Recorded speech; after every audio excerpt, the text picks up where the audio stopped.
Oh man, Mimi, you had me in stitches over here with that vlogger comment. A vlogger, I am not. Um, I'll get back to that in just a second. Sorry, my voice is a little in and out, but I just had to respond. Yes, I love our cohort. Actually, several of us were probably offered this, maybe all of us, I don't know, to either go into cohort 2 or cohort 3. Cohort 2 was starting a little too soon for me, and I was still very nervous, so I jumped on cohort 3, and man, oh man, am I so glad. And I'm sure cohort 2 was awesome and full of amazing people, but I just really love the people that we are with. I just can't say it enough. And the professors, like, I don't know what professors they had uh, in the last cohort, but I've really enjoyed our professors as well. Even during the struggles, you know, things happen. We're all human.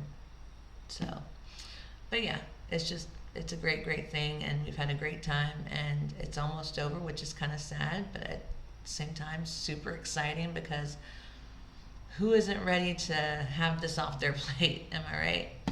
Um, I do hope you're presenting, not to pressure you, at the conference coming up in September, but I think you could offer some interesting insights.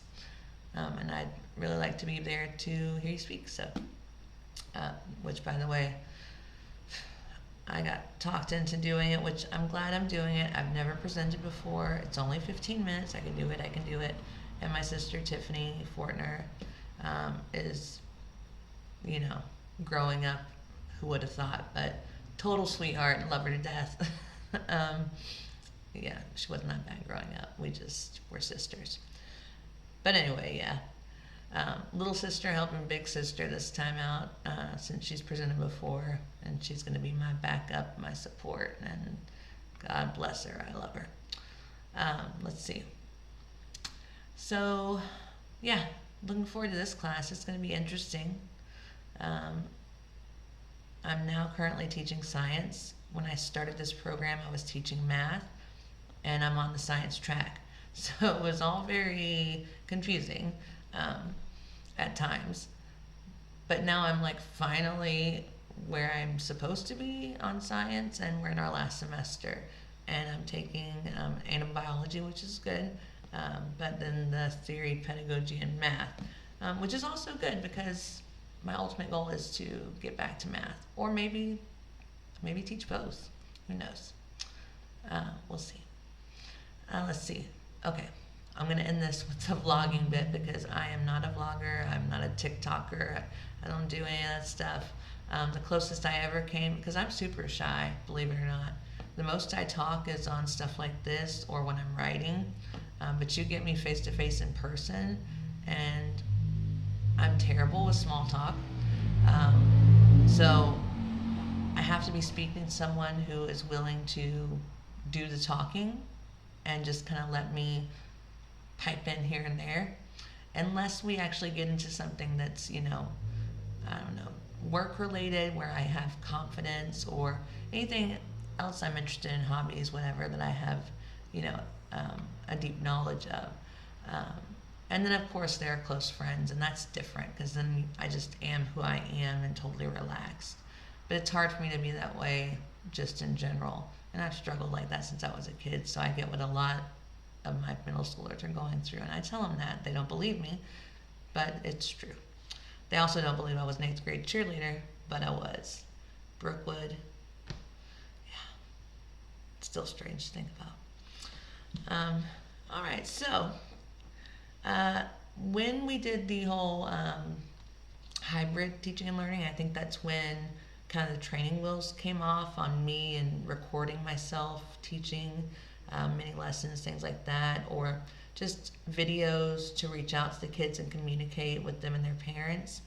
At the time, my iPhone had the Animoji, and so and I was teaching life science, so I would put on these silly different animal mask. And the way they have that design, that app design, is so cool, because it really looks like the animal cartoon face is saying the words that you're saying, um, almost as if someone who was looking at it could actually lip read it.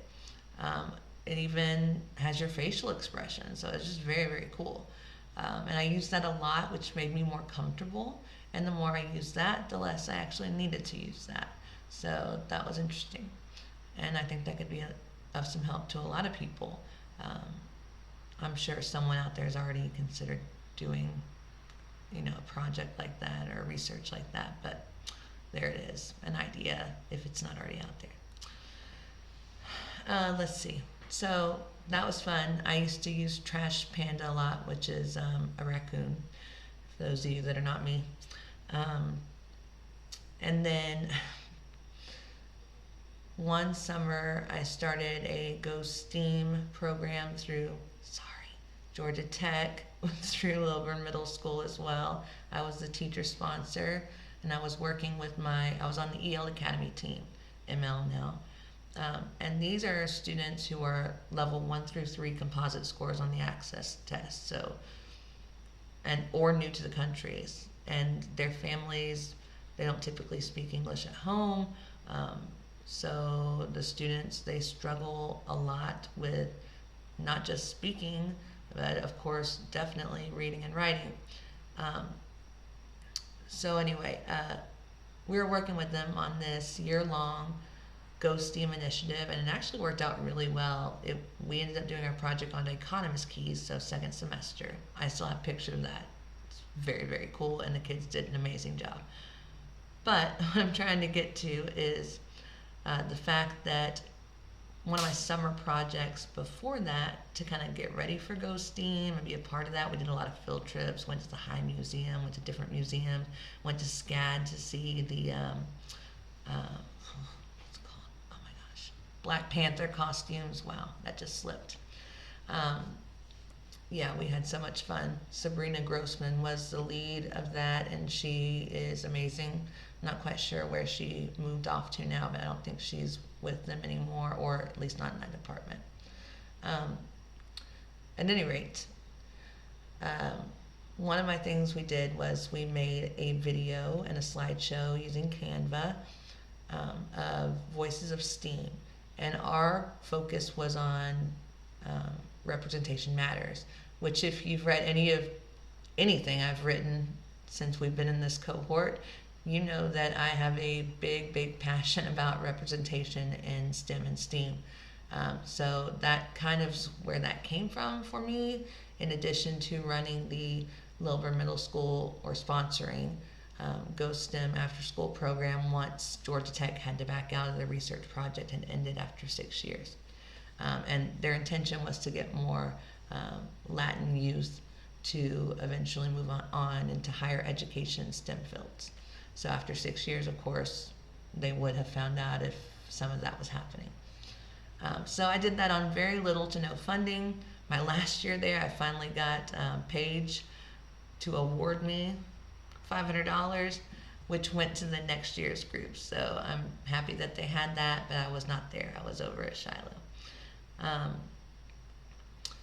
So in the video, something I did, like we picked a number of STEM and STEAM celebs, I guess you could say. People who made a huge impact in different STEM and STEAM fields.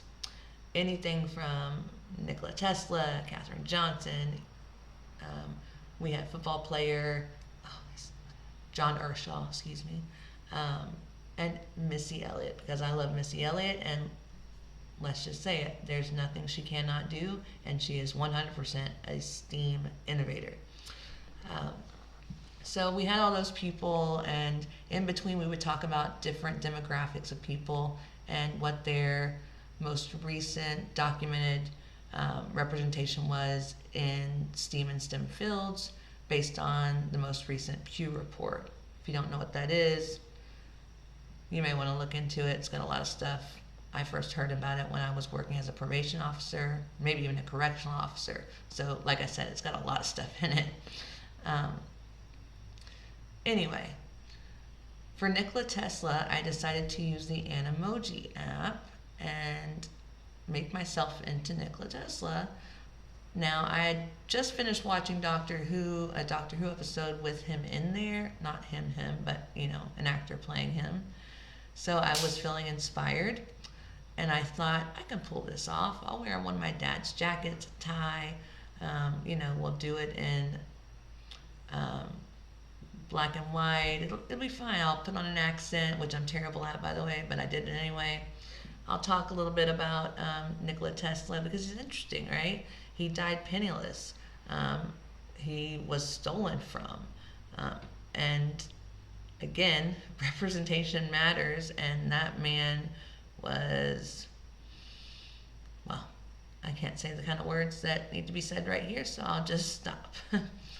So, at any rate, yes, I did a very poor Nikola Tesla impersonation with a little cartoon head, and I'm actually going to include a link to that with the time that I'm actually playing him. But you're welcome to watch the whole thing. It's long, as all my videos are. And I did have a group for that. They helped me come up with people we wanted to put in there. But I love that kind of stuff, and I wanted them to be involved. I tried to get us together to be involved, but it became abundantly clear that they were more than okay with me taking the ball and running with it, and so I did. I don't like people to think that I just like to steal all the thunder. I want everyone to work collaboratively, but sometimes, it just doesn't happen, and sometimes people just don't care that much that it does. So in that scenario, if I'm enjoying what I'm doing anyways, I'm all for it. Hey, what's the harm? So no bad mouthing, no shade. It's just how it happened. All right, so they did do the presentation with me though, so that was cool. We did not win, but it was fun. All right, so here we go. Thank you, Mimi, for reaching out. You're awesome. I love your work. I hope you're presenting at the upcoming conference. My sister